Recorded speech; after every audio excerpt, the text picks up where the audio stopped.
Fans on their feet, flag in the air. We're just back to green at Martinsville. Ruttman immediately goes after Skinner. Bodine didn't get much of a restart.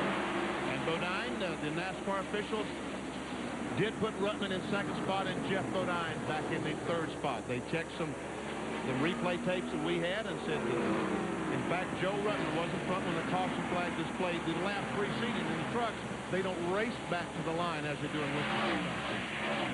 And a good decision that is, too. That's one of my favorite rules is don't race back to the line.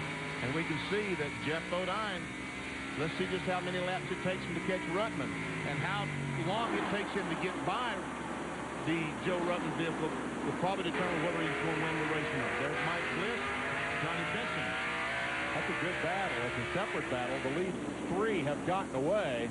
And here comes Kenny Wallace up the inside of Benson, making a move for what would be fifth spot if he can get around it. They have been racing each other for the entire second half of this event, and they both came through a lot of traffic to get here. And we see Bernie Stadler right behind him, also in his truck, the black truck. Holmes is next in that group with a healthy truck again after having problems running on 7 cylinders most of the first half of the race. But Rodney is still a lap down. Benson is right on Bliss's rear deck, and as you can see out the back, Wallace is there and ready to challenge with Sadler as well.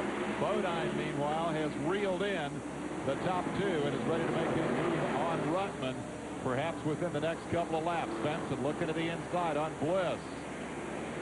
Not there. He's just trying to get out of that mirror, just trying to put some pressure, and Bliss gets it sideways.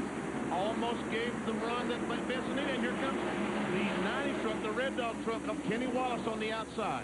Benson may have had to check up just a moment, thinking that perhaps Bliss is going to spin. Look out. Underneath goes Benson. He got Bliss out of the way. Wallace will try to follow him through the hole, and does. Bliss, a big loser in that one, stuck on the outside. There goes Stadler by as well. He lost 3 spots. Kick himself for that, huh? I'm telling you, you get out the groove at Martinsville, and boy, they just keep going by. Now, here we go. Bodine. Bodine is underneath him as they go to turn 3.